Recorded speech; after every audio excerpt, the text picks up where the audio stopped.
السلام علیکم الحمد للہ رب العالمین والعاقبۃ للمتقین والصلاة والسلام علی سید المرسلین اما بعد اعوذ باللہ من الشیطان الرجیم بسم اللہ الرحمن الرحیم ورتل القرآن ترتیلا صدق اللہ العظیم الصلاة والسلام علیک یا رسول اللہ الصلاة والسلام علیک یا حبیب اللہ الصلاة والسلام علیک یا نبی اللہ وعلی آلک واصحابک یا رسول اللہ صلی اللہ تعالی علیہ وسلم۔ الحمدللہ اللہ تبارک تعالیٰ کا احسان ہے کہ ہم کل تلاوت قرآن پاک کے باطنی اعمال میں جو سب سے پہلا عمل ہے اس کے تعلق سے سمجھ رہے ہیں۔ الحمدللہ کہیے قرآن پاک کی تلاوت، میں نے آپ کو کہا تھا یہ جتنے بھی سیشنز ہم قرآن پاک کی تلاوت کے تعلق سے سن رہے ہیں، اس سے ہم قرآن پاک کی تلاوت کیسے کرنا چاہیے اس کے آداب سیکھیں گے انشاءاللہ، ہے نا۔ اور الحمدللہ آپ نے ابھی تک کیا کیا سنا، اس کے ظاہری آداب جو دکھنے میں آتے ہیں، پھر اس کے باطنی آداب، ہے نا۔ اب باطنی آداب کو ایک ایک کر کے ہم اس کی تفصیل سن رہے ہیں، اور یہ اصل ہے، یہ جو اب ہم سن رہے ہیں نا، یہ ڈیٹیل میں یہ اس کی اصل ہے۔ اور جس شخص نے قرآن پاک کے پڑھنے کے باطنی آداب ڈیٹیل میں سمجھ لیا اور اس کو امپلیمنٹ کر دیا، تو آج ہی آپ اس نتیجے پہ پہنچیں گے انشاءاللہ کہ اس سے کیا فائدہ ہوگا انشاءاللہ، ٹھیک ہے نا۔ ہم نے کل کلام کی عظمت اور بلندی کو سمجھا، یا ہم کہہ سکتے ہیں کہ سمجھنے کی کوشش کی، ہے نا۔ سمجھے گا کون؟ جو چیز عظیم ہو اس کو کون سمجھ سکتا ہے نا۔ جو عظمت والی چیز ہے اس کو کوئی سمجھ نہیں سکتا۔ اللہ تبارک تعالیٰ عظیم ہے، اس کو کوئی سمجھ نہیں سکتا۔ اللہ کے رسول صلی اللہ تعالیٰ علیہ وسلم عظیم ہے، ان کو کوئی سمجھ نہیں سکتا۔ اللہ تعالیٰ کا کلام عظیم ہے، اس کو بھی کوئی سمجھ نہیں سکتا۔ یہ اتنا ہے کہ جس نے جتنا سمجھا وہ اللہ کے اتنا نزدیک ہو گیا۔ تو سمجھنے کی کوشش تو کرنا چاہیے نا۔ جو شخص جتنا سمجھنے کی کوشش کرے گا وہ اللہ سے اتنا قریب ہوگا، اور جو اللہ سے جتنا قریب ہوگا جنت میں اس کو اللہ تعالیٰ اتنا ہی بہترین مقام عطا فرمائے۔ تو یہ ساری جد و جہد جو ہے اس چیز کی ہے کہ ہم اللہ کا قرب حاصل کر سکیں۔ تو بغیر تلاوت قرآن پاک کے اور بغیر اللہ کے کلام کو سمجھے کوئی اللہ کا قرب کیسے حاصل کر سکتا ہے؟ کیونکہ اللہ تبارک تعالیٰ نے اس کے اور اپنے درمیان میں اپنے کلام کو ذریعہ بنایا، اور یہ کلام محض ذریعہ نہیں ہے بلکہ اس کلام کو سمجھانے والا بھی بھیجا، جو رسول پاک صلی اللہ تعالیٰ علیہ وسلم کی ذات مبارکہ ہے۔ تو ہم نے کلام کی عظمت کو سنا۔ کلام کیا ہے؟ کل ہم نے سنا کافی لوگ کل والے جو ہے نا آج نہیں ہیں، اور کچھ لوگ نیو ہیں، تو ان لوگوں کو شاید سمجھ میں نہیں آئے، اس لیے اس کو تھوڑا سا ہم ریپیٹ کرتے ہیں۔ جس طریقے سے اللہ تبارک تعالیٰ کو ہم نے دیکھا نہیں دیکھا، اللہ کیسا ہے کوئی جانتا ہے؟ نہیں، ہم نہیں جانتے۔ اللہ کو جس نے دیکھا، کس نے دیکھا؟ رسول اللہ صلی اللہ تعالیٰ علیہ وسلم نے دیکھا، جیسا اللہ تعالیٰ نے انہیں دکھایا۔ تو وہ جتنا جانتے ہیں وہ جانتے ہیں جتنا ان کے رب نے ان کو بتایا۔ ہم تو بالکل ہی کورے، ہم تو اللہ تبارک تعالیٰ کی ذات کو بالکل ہی نہیں جانتے کہ اللہ تبارک تعالیٰ کیا ہے۔ بس ہم اس کے نام کو جانتے ہیں اور اس کی کچھ صفتیں جانتے ہیں، اللہ تعالیٰ کی کچھ صفتیں جانتے ہیں۔ یہ جو بھی بول رہا ہوں نا، یہ بھی نیو لوگوں کے لیے سیکھنے کی چیز ہے۔ اللہ تعالیٰ کے تعلق سے ہم کیا جانتے ہیں کہ یہ پوری کائنات کس کو بولتے ہیں؟ یہ دنیا، یہ آسمان، اور یہ جتنے بھی آسمان ہیں، عرش ہے اس کے اوپر، زمین اور تحت الثری تک جتنی زمینیں ہیں، سمندر، چاند، ستارے، سب کچھ یہ کائنات ہے۔ ان تمام چیزوں کا، اور اس میں جتنے بھی جن، انسان، کیڑے مکوڑے، جانور، نباتات اور جمادات جتنے بھی ہیں، یہ شجر، پیڑ پودے، کیڑے مکوڑے، جانور، سب اللہ تبارک تعالیٰ کی خلقت ہے، مخلوق ہے۔ یعنی مخلوق کس کو کہتے ہیں؟ جس کو اللہ تعالیٰ نے پیدا کیا، خلق کیا، ہے نا۔ اللہ تبارک تعالیٰ ان تمام چیزوں کا خالق ہے۔ خالق یعنی بنانے والا، ہے نا۔ تو ہم اتنا جانتے ہیں کہ یہ ساری سے اب آپ اس سے بھی ایک عظمت سمجھ سکتے ہیں. بات آ گئی تو اب تھوڑا سا ادھر بھی اس طرف بھی رخ کر لیتے ہیں, ہے نا. اللہ تعالیٰ کی عظمت دیکھو. ہم نے اپنی زندگی میں کتنی چیزیں بنائی, ہم نے اپنی زندگی میں کتنی چیزیں بنائی. ہم جیسے ہم اسکول میں جاتے ہیں تو ہم پہلے لکھنا سیکھتے ہیں نا, تو لکھتے ہیں اے بی یا الف با تا لکھتے ہیں نا. تو یہ بناتے ہیں تو آپ دیکھتے ہیں کہ اس میں کتنے فالٹ ہوتے ہیں. ٹیچر ہاتھ پکڑ پکڑ کے اور ماں باپ سکھا کے اور پارٹی پر پھروا کے جو ہے ہم کو درست کرتی ہے. ہم ایک الف کو ٹھیک سے نہیں بنا سکتے, اور وہ رب ہے جس نے اتنی بڑی کائنات کو بالکل بے نقص پیدا کیا, ایک بھی نقص نہیں. کتنا بڑا عظیم ہے رب, اس کی خلقت اتنی عظیم ہے تو وہ کتنا عظیم ہے نا. تو یہ اس کی ایک چیز ہے کہ اللہ تعالیٰ خالق ہے. تو اس کی خلقت کو سمجھیں گے تو انسان یعنی اس کے ہوش فاختہ ہو جائیں گے کہ اللہ تبارک تعالیٰ کو کوئی نہیں سمجھ سکتا. آج تک اور قیامت تک جتنے بھی ریسرچ کرنے والے ہیں, سائنٹسٹ ہیں, وہ نئی نئی چیزیں ایجاد کرتے رہتے ہیں. ان کو آج تک سمجھ میں نہیں آیا کہ آخر کار کیا کیا بنایا ہے رب. آپ نے دیکھا ہوگا کچھ ڈسکوری وغیرہ پر جو دکھاتے ہیں یہ عجیب قسم کے جانور, ایسا لگتا ہے کہ جیسے کیمرے میں دکھا رہے ہیں ایک دم اسٹل چیزیں, ایسا لگتا ہے کہ پیڑ پودے وغیرہ, اچانک وہ پودے جیسی چیزیں رہتی ہے وہ مچھلی کی طرح چل پڑتی ہے. ارے یہ تو مچھلی ہے نا. کیسا عجیب اللہ تعالیٰ کی خلقت ہے, دیکھ کر سبحان اللہ نکلتا ہے نا. اور اب کتنی چیزیں ایسی ہیں, ایک دو نہیں کئی جانور ایسے ہیں جو جس چیز پر بیٹھ جائیں اس کا رنگ ویسا ہی ہو جاتا ہے. بعد میں وہ ہٹ کر دوسری جگہ چلے جائیں تو اس کا رنگ ویسا ہی ہو جاتا ہے. مٹی پہ اگر آئیں تو مٹی کا رنگ ہو جاتا ہے. اگر کسی ہرے جھاڑ پر بیٹھ جائیں تو ہرا کلر ہو جاتا ہے. اور آپ نے کرکٹ کو دیکھا ہوگا, ہے نا, وہ اگر کسی لکڑی یعنی پیڑ کے تنے پر آ جائے تو اس کا کلر ہو جاتا ہے, پتے پر چلا جائے تو اس کا کلر ہو جاتا ہے. عجیب اللہ تبارک تعالیٰ کی خلقت ہے. اسکن رنگ بدلتی ہے.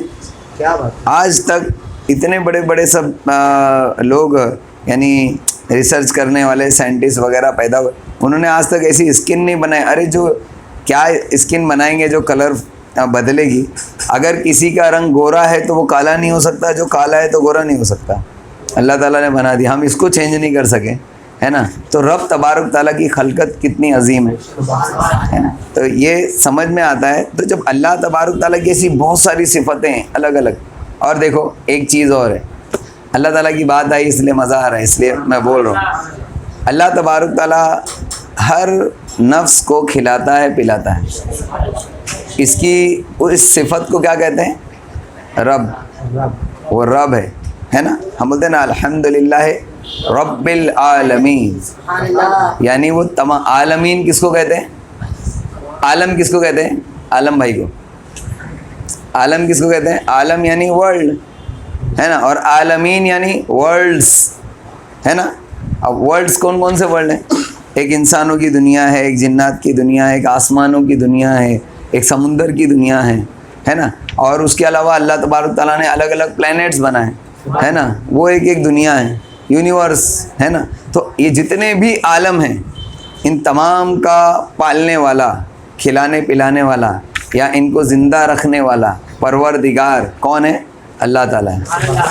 ہم اپنے ایک گھر کا خرچہ چلاتے ہوئے پوری زندگی کھٹ جاتی ہے نا. کبھی یہ کم کبھی وہ کم, کبھی یہ کم کبھی وہ کم, اور وہ رب وہ سب کو کھلا رہا پلا رہا, سب سسٹمیٹک چل رہا. اب آپ کہیں گے کہ سب کو کیا معاذ اللہ استغفر اللہ کھلا پلا رہا ہے, کتنے لوگ بھوکے سوتے ہیں. یہ اللہ تعالیٰ نے ہم پر چھوڑا ہے. انسانوں کو, جانوروں کی بات کرو, اللہ تعالیٰ سب کو کھلاتا پلاتا ہے. انسانوں کو اللہ تعالیٰ نے رزق اتارا ہے, لیکن اگر یہ ہم پر چھوڑا ہے کہ ہم اس کو کس طریقے سے آپس میں ڈسٹریبیوٹ کرتے ہیں. اگر اللہ تبارک تعالیٰ نے کسی کو دیا ہے تو اس کے قریب میں جو نہیں جس کے تک پہنچا ہے وہ اس کا کام ہے وہاں تک پہنچانا. اللہ تعالیٰ نے حکم کر دیا, اگر یہ نہیں پہنچاتا ہے تو یہ گنہگار ہوتا ہے نا. تو رب تبارک تعالیٰ کا کھلانا پلانا کیسا ہے ہم دیکھتے ہیں. آپ نے دیکھا ایک آم ہوتا ہے, اس کو آپ کاٹیں گے تو اس کے اندر گٹلی ہوتی ہے, گٹلی کے اندر سے ایک مکھی اندر سے نکلتی ہے. اس کو کھاتے کھاتے کھاتے کھاتے جو ہے وہ یہاں تک کہ اگر بہت دنوں تک وہ آم رکھا رہے, اس کو آپ کاٹیں نہیں تو مکھی اس کو کاٹتے کاٹتے اس میں سے ہول بنا کر باہر اڑ جاتی ہے. کہاں پیدا ہو رہی ہے؟ وہ آم کے اندر گٹلی، اور گٹلی کے اندر وہ پیدا ہو رہی ہے، اور وہاں سے وہ نکل کر اور نکل بھی اڑ بھی جاتی. پتھر، کوئی چیز، پتھر کے اندر کوئی چیز نکلتی ہے، پتھر کے اندر کوئی چیز نکلتی، کیڑا مکوڑا، اللہ تعالیٰ اس کو بھی وہاں کھلا رہا ہے. تو اس کا رب ہونا کیسا ہے، کتنا عظیم ہے نا. تو اللہ تعالیٰ کی خلقت پر ہم نے بات کی، اللہ تعالیٰ کے رب ہونے پر ہم نے بات کی. تو ایسے ہی اللہ کا کلام بھی ہے. جیسے اللہ تبارک تعالیٰ کیسا ہے کوئی نہیں جانتا ہے نا. اس کا وہ جسم و جسمانیات سے پاک ہے. ہمارا ایک جسم ہوتا ہے، ایک باڈی ہوتی ہے. جیسے بھی آپ نے عامر بھائی سے سنا، فرشتے کیا ہیں؟ نہ نر ہیں نہ مادہ. کیوں؟ کیونکہ اللہ تبارک تعالیٰ فرشتوں سے فرشتے پیدا نہیں کرتا، اس لیے ان کو نر مادہ بنانے کی ضرورت نہیں. انسان نر اور مادہ ہوتے ہیں کیونکہ انسانوں سے انسان پیدا ہوتے ہیں. جانور نر مادہ ہوتے ہیں کیونکہ جانوروں سے جانور پیدا ہوتے ہیں، ہے نا. لیکن فرشتے ایسے نہیں ہیں، اس لیے ان میں نر مادہ اللہ تعالیٰ نے پیدا نہیں کیا، اور اسی وجہ سے وہ کھاتے پیتے بھی نہیں، ان کے کھانا پینا خوراک بھی نہیں. تو اللہ تبارک تعالیٰ نے ہر چیز کو پیدا فرمایا. تو اللہ تبارک تعالیٰ کے لیے جسم و جسمانیات نہیں ہے، ہر چیز کے لیے جسم ہے، لیکن اللہ تبارک تعالیٰ جسم و جسمانیت سے پاک ہے. وہ کیسا ہے؟ یہ بات کرنا بھی عجیب سا ہے. ہو سکتا ہے کہ کوئی یہ بات کرنے سے ڈسٹرب ہو جائے کہ اللہ تبارک تعالیٰ جسم و جسمانیات سے پاک ہے. یہ بتانے کے لیے کیونکہ انسان کی فطرت ہے، وہ ہر چیز کو جب تصور کرتا ہے تو ایک جسم تصور کرتا ہے. تو کہیں اللہ تعالیٰ کا تصور کرے تو کہیں جسم کا تصور نہ کر لے، اس لیے اس سے روکا گیا کہ اللہ تبارک تعالیٰ جسم و جسمانیات سے پاک ہے. ٹھیک ہے، اب ہم اپنے پوائنٹ پر آ گئے کہ جب اللہ تبارک تعالیٰ جسم سے پاک ہے تو اس کا دیکھنا بھی ایسا نہیں جیسے ہم دیکھتے ہیں. ہم کو دیکھنے کے لیے آنکھوں کی ضرورت پڑتی ہے، اللہ تعالیٰ کی آنکھ نہیں ہے لیکن وہ دیکھتا ہے. اس کے کان نہیں ہے لیکن وہ سنتا ہے نا. اللہ تبارک تعالیٰ معاذ اللہ ہاتھ پیر سے پاک ہے، لیکن پھر بھی وہ کسی چیز کو کہہ دیتا ہے کن تو وہ ہو جاتی ہے نا. قرآن عظیم میں کن فیکن، وہ جس کو کہہ دیتا ہے ہو جا تو وہ ہو جاتی ہے نا. تو اللہ تبارک تعالیٰ کی ہر چیز جو ہے وہ ہماری سمجھ سے باہر ہے، اور رب وہی تو ہے جو سمجھ میں نہ ہے نا. اور اللہ تبارک تعالیٰ کا کلام جو ہے، اللہ تبارک تعالیٰ کا کلام بھی جو ہے وہ ایسے ہی ہے. ہم سمجھتے ہیں کلام یعنی بھائی انسان کی بولی کیا ہے، ہماری ایک لینگویج ہے، ہم آواز نکالتے ہیں. اس کا پورا پروسیس ہم کو سائنس میں سکھایا جاتا ہے کہ انسان جو ہے اپنے منہ کے مختلف جو اجزاء ہیں ان کو کس طریقے سے ہلاتا ہے تو اس کا ہوا میں وائبریشن پیدا ہوتا ہے. وائبریشن سے ورڈز بنتے ہیں جو ہمارے کان کے پردے پہ ٹکراتے ہیں، اور یہ وائبریشنز وہ سگنل جو ہے وہ دماغ میں بھیجتا ہے، تو وہ دماغ جو ہے اس کو سمجھتا ہے. تو ہم کو سمجھ میں آتا ہے کہ ہاں اس نے یہ کہا. یہ سائنٹیفک یعنی اس کا جو پروسیس ہے، پورا سائنٹیفک پروسیس سے مراد یہ اللہ تبارک تعالیٰ کا کریشن ہے. لوگوں نے کوشش کر کے اس کو اتنا سا جانا ہے، باقی حقیقت کو تو کون جانتا ہے. لیکن اللہ تبارک تعالیٰ کا کلام ایسا نہیں کہ اس سے کوئی وائبریشن پیدا ہوتی ہے معاذ اللہ، یا اللہ تبارک تعالیٰ اپنے کچھ معاذ اللہ اس کی باڈی ہے ہی نہیں تو وہ کس چیز کا استعمال کرتا ہے. نہیں، تو پتہ چلا کہ اللہ کا کلام بھی ایسا نہیں. تو ہم نے کل جو ہے یہ سمجھا کہ پہلے اس کو سمجھنا چاہیے کہ اللہ کا کلام کیا ہے نا.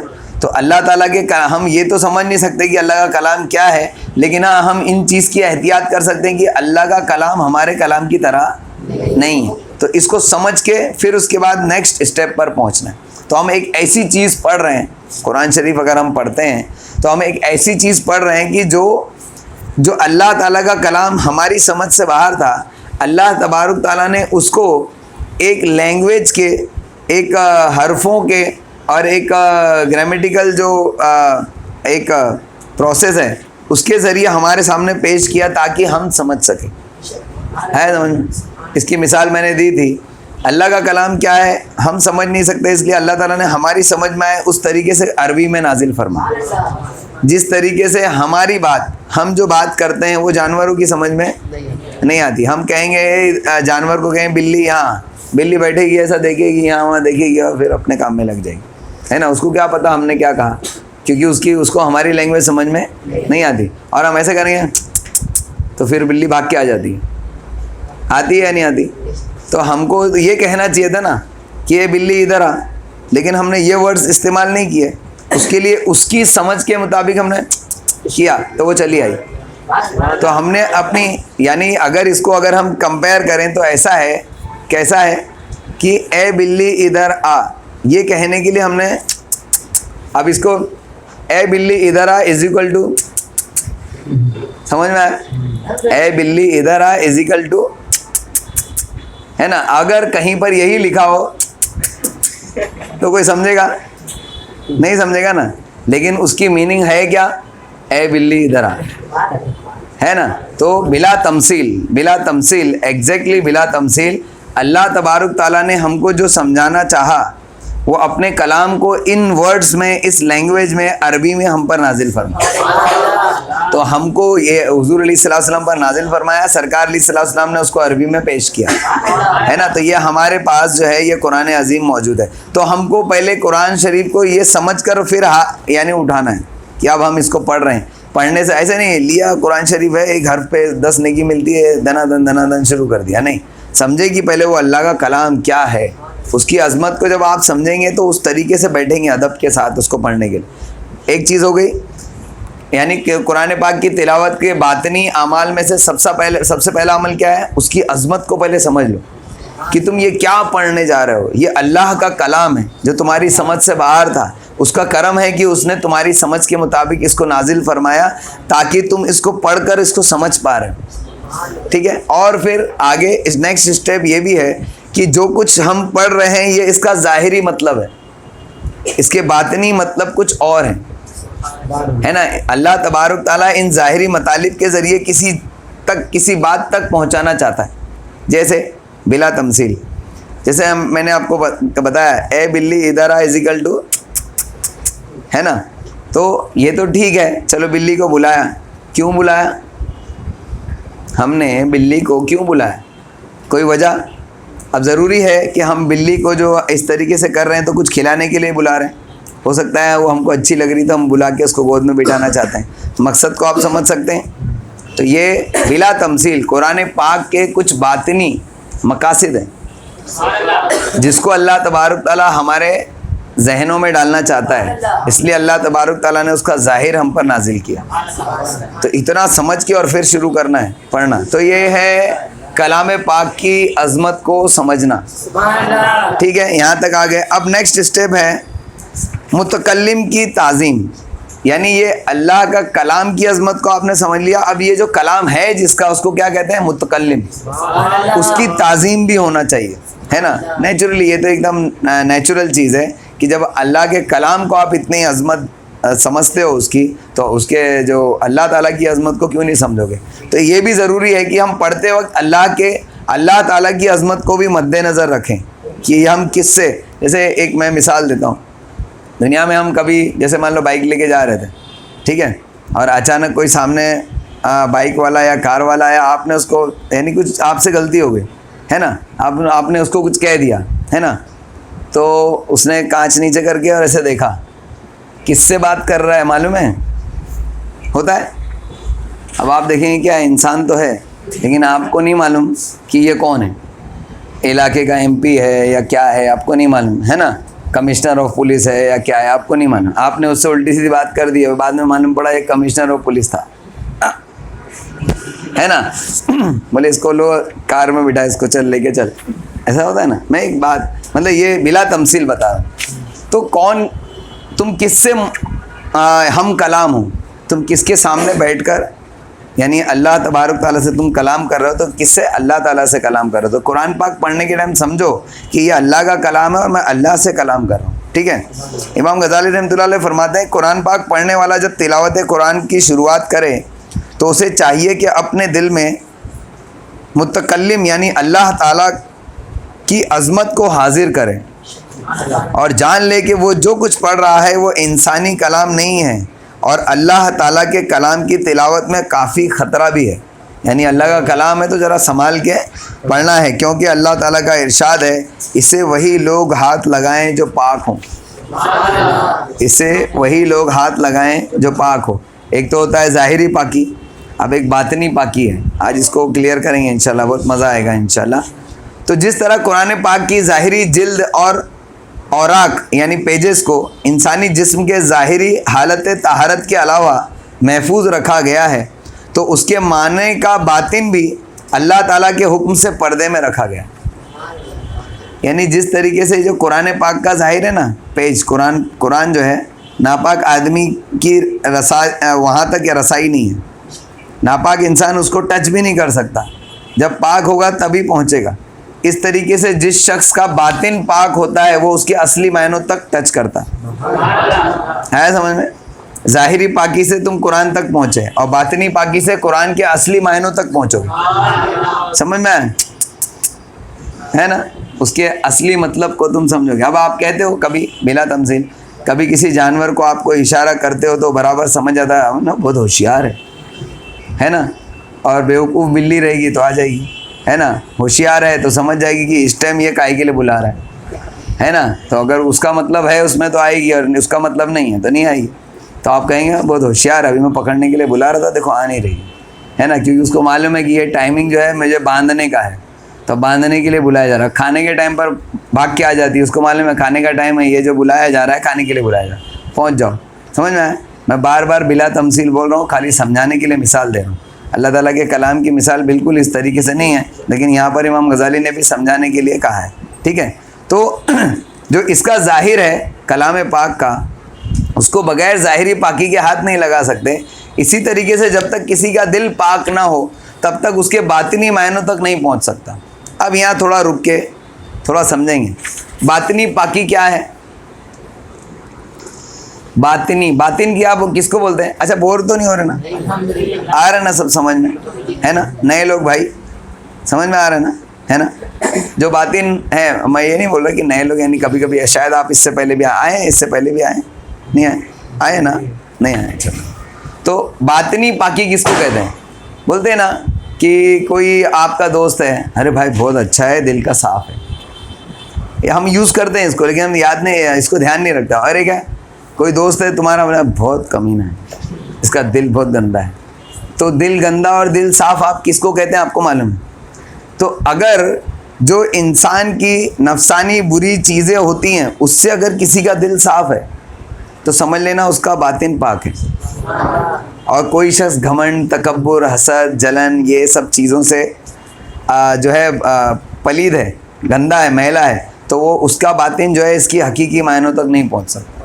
سمجھ میں؟ اور اس میں ایک بات ہے، تو یعنی اپنے کام کی چیز ہے اس لیے بتا رہا ہوں. اسی لیے کہا گیا کہ جو بچے گھر میں پلے بڑے ہوتے ہیں اور باہر کے فضول لڑکوں کے ساتھ ان کی دوستی ہوتی نہیں، کانٹیکٹ میں آتے ہی نہیں، سمجھ میں آئے؟ برائی کے کانٹیکٹ میں ہی نہیں آئے، وہ گھر میں رہتے ہیں، وہ کتنے سیدھے شریف ہوتے ہیں، ہے نا؟ اگر وہ بچہ کبھی نیچے اتر گیا تو آس پاس کے بچے اس سے کھیلتے ہیں، ہے نا؟ بہن اس کو بیوقوف بناتے ہیں، یعنی ارے پاگل ہے، ایسا ویسا. کوئی مار دیتا ہے تو بیچارہ وہ ڈر کے چلا جاتا ہے، اور ہم کو مار دے تو ہم کو کوئی مارے گا نہیں، کیونکہ معلوم ہے ہم اس کو ماریں گے تو یہ کیا کرے گا. لیکن وہ شریف ہے، سیدھا ہے، لیکن اس کو یہ نہیں پتا کہ بھائی کوئی مارے تو پھر اس کا ریئیکشن کیسے دینا چاہیے. وہ بیچارہ مار کھا کے بھاگ کے چلا جاتا ہے گھر پر، ہے نا؟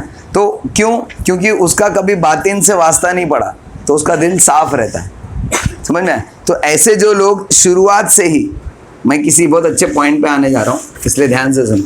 ایسا دل صاف والا انسان جس نے شروعات سے ہی فضول چیزوں میں کبھی پڑا نہیں، گناہوں میں کبھی پڑا نہیں، بری چیزوں میں پڑا نہیں، اور اس کے بعد اس نے صاف دل کے ساتھ اللہ کے کلام کو سمجھنا شروع کیا. اس کے گھر میں 4 سال کی عمر میں اس کی بسم اللہ ہوئی، پڑھو بیٹا بسم اللہ الرحمن الرحیم، بسم اللہ الرحمن الرحیم پڑھ کے اس کا قرآن شریف شروع ہوا. پھر اس کو قرآن شریف ایسا پڑھایا گیا جیسا پڑھانے کا حق ہے، کہ اس کو قرآن سمجھایا بھی گیا، بیٹا دیکھو اس میں جو لکھا ہے بسم اللہ الرحمن الرحیم، اس کا مطلب ہوتا ہے اللہ کے نام سے شروع، جو نہایت مہربان اور رحم والا. تو وہ اس کو پھر یہ بھی بتایا جاتا، بھائی اتنا بتا کے آگے نہیں بڑھ جاتا، اس کو یہ بھی بتایا جاتا بیٹا اللہ اس کے نام سے ہم شروع کر رہے ہیں. اللہ یہ کون ہے؟ بولے اللہ. دیکھو بچے لوگ ہوتے ہیں نا، بچے ان کو نہیں معلوم ہوتا کہ اللہ کون ہے. ہم بچوں کے سامنے اللہ کی بات کرتے ہیں نا، تو بچے لوگ کبھی کبھی نا وہ جو مانگنے کے لیے سب صافہ وافہ پہنے ہوئے بابا آتے ہیں تو اس کو اللہ بولتے ہیں. اچھا بولے یہ اللہ ہے کیا؟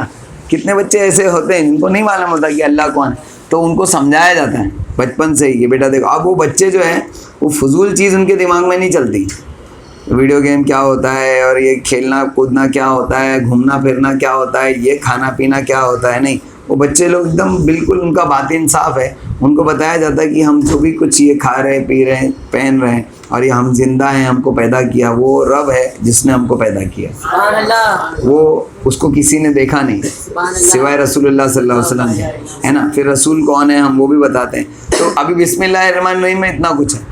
تو اس طریقے سے جب وہ بچے کو سکھاتے ہیں نا تو بالکل وہ اصلی چیزوں کو سیکھتے ہوئے آگے بڑھتا ہے، تو اس کا ذہن اسی کے مطابق بنتا ہے، سمجھ میں.